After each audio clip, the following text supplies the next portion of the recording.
मकर राशि के लिए सूर्य बुध और शुक्र का राशि परिवर्तन का क्या प्रभाव रहेगा। 3 दिसंबर 2022 से बुध, 5 दिसंबर से शुक्र और 16 दिसंबर से सूर्य का इन तीनों ग्रहों का मकर राशि द्वादश भाव में त्रिग्रही योग बनेगा। इन ग्रहों की यह तिकड़ी दिसंबर माह में क्या कुछ रंग लाएगी, कितना लाभ मकर राशि को हो पाएगा और किन मामलों में कुछ समस्याएं बन सकते हैं और क्या कुछ उपाय और सावधानी रहेगी। तो साथियों आइए इस पर विचार करेंगे। साथियों मैं आर्य राउत, कृपया चैनल को सब्सक्राइब कर दीजिएगा। साथियों एक नज़र ग्रह गोचर देखें तो मंगल वक्री होकर वृष राशि में गोचर कर रहे हैं, जो 13 जनवरी 2023 को मार्गी हो जाएंगे।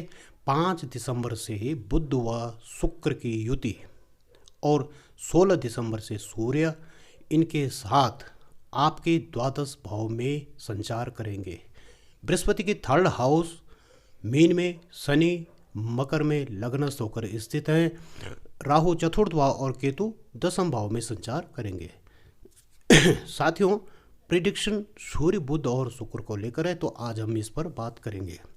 शुक्र यहाँ शिक्षा संतान के पंचम भाव और कैरियर यानी राज्य भाव के मालिक होकर और आपके बेभावस्थ होकर क्या करेंगे, आपके आउट ऑफ होम यानी घर से बाहर के कार्य क्षेत्र में बड़ी लाभ का योग बना रहे हैं।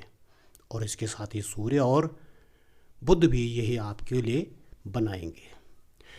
अगर आप ऐसे कार्य जो विदेश यात्रा से जुड़े हों, अपने देश से विदेश में चल रहे कारोबार को संचालित कर रहे हों, यानी आप जिस जगह रहते हों उसके दूसरे राज्यों में, अपने ही देश में यानी दूरस्थ क्षेत्रों में घर से बाहर, ये होता है घर से बाहर। और घूमने फिरने वाले व्यवसाय होते हैं, जैसे नौकरी से जुड़े हों इस तरह से चलने फिरने वाले काम, और ऑनलाइन बिजनेस करते हों, मीडिया ट्रांसपोर्ट, एक क्षेत्र से दूसरे क्षेत्र दूसरे राज्य स्थानों में व्यापारिक सामान की डिलीवरी करते हों, तो इस तरह के कार्य, और हवाई यात्रा सामुद्रिक यात्रा से जुड़े व्यवसाय, इन मामलों में कला फिल्म संगीत अभिनय के क्षेत्र में लेखन के कार्य, इलेक्ट्रॉनिक मीडिया और व्यावसायिक गतिविधियों से, यात्राओं से, ऐसे कार्य जो आप एक स्थान में रहकर अलग क्षेत्रों से आपका इनकम स्रोत बनता हो, तो इस दौरान बड़ा लाभ आपको मिलने वाला रहेगा। इसके साथ ही भाग्येश बुध त्रिक स्थान द्वादश स्थान में भले ही स्थित हों, लेकिन मूल त्रिकोण स्थान के मालिक होने का लाभ भी आपको अवश्य मिलेगा। 16 दिसंबर से अष्टमेश सूर्य बेभावस्थ होकर बुध के साथ युति में होकर एक तो बुधादित्य योग भी बनाएंगे, तो ये आपके लिए बहुत अच्छा रहेगा। साथियों सूर्य क्रूर ग्रह है।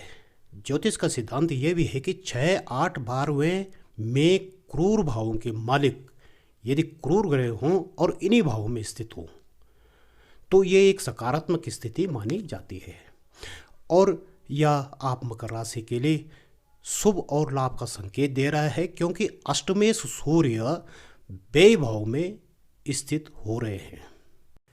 पंचम भावस्थ मंगल चतुर्थ केंद्रेश होने से आपको संतान की शिक्षा प्रतियोगिता में आपको सफलता मिलेगी। उनके अच्छे करियर के लिए कोई शुभ समाचार भी आपको मिलेगा। कार्य क्षेत्र नौकरी व्यवसाय में आपकी प्रगति होगी। साथियों वास्तव में आप देखेंगे कि यह बुध शुक्र और सूर्य का यह जो त्रिग्रही योग आपका बन रहा है, आपको धन लाभ और करियर की सफलता का एक अवश्य बढ़िया मौका आपको यहाँ मिलेगा।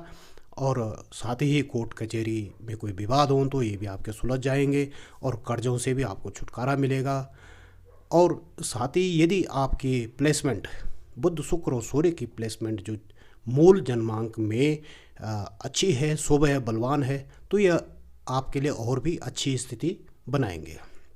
हालांकि बेभावस्थ ग्रह अपने भावों के फलों में कमी करते हों, लेकिन इस भाव में सूर्य गोचर होने पर जब सूर्य यहाँ आ जाएंगे 16 दिसंबर को, तो तब एक सकारात्मक और लाभकारी परिवर्तन आपको देखने को यहाँ मिलेगा। साथियों, प्रेम संबंधों की बात करें तो यह सामान्यतः आपके लिए लव रिलेशन के मामले अच्छे रहेंगे। लेकिन सारे काम काज छोड़कर यदि मकर राशि का जातक या जातिका लव के मामलों में आकंठ डूब जाए या केवल इश्क में रची बसी आत्मा बन जाए, यानी सारे कामों को छोड़ के तो ऐसे करने लग जाए, तो ऐसे में शुक्र के शुभ और लाभकारी फल नहीं मिल पाते हैं। शुक्र खराब हो जाता है। शुक्र यानी सुख और धन। अब शुक्र जब खराब हो गए, सुख खराब हो गया, धन खराब हो, तो क्या मिलेगा? तो शुभ फलों में शुक्र की कमी आ जाती है। ऐसा होने से, अति करने से, यानी एक लिमिट से ज़्यादा ऐसे मामलों में नहीं होना चाहिए। इसलिए एक संतुलित व्यवहार और कार्य इस दौरान आप बनाए रखें। और एक काम और करेंगे, प्रातः जल में गुड़ डालकर सूर्य को जल का अर्घ्य दें। अपने खर्चों पर भी नियंत्रण रखें। और साथियों, तो इस तरह आप देखेंगे कि बुध, शुक्र और सूर्य और इस साथ ही मंगल, जो कि केंद्र भाव के स्वामी बन रहे हैं, पंचम भाव में स्थित हो रहे हैं, तो ये आपके लिए दिसंबर माह के गोचर काल में आपके लिए बहुत कुछ लाभ देकर जाएंगे। आपके लिए एक बड़ी खुशी का मौका आपको मिलेगा। तो साथियों, आज इतना ही। वीडियो देखने के लिए धन्यवाद। नमस्कार।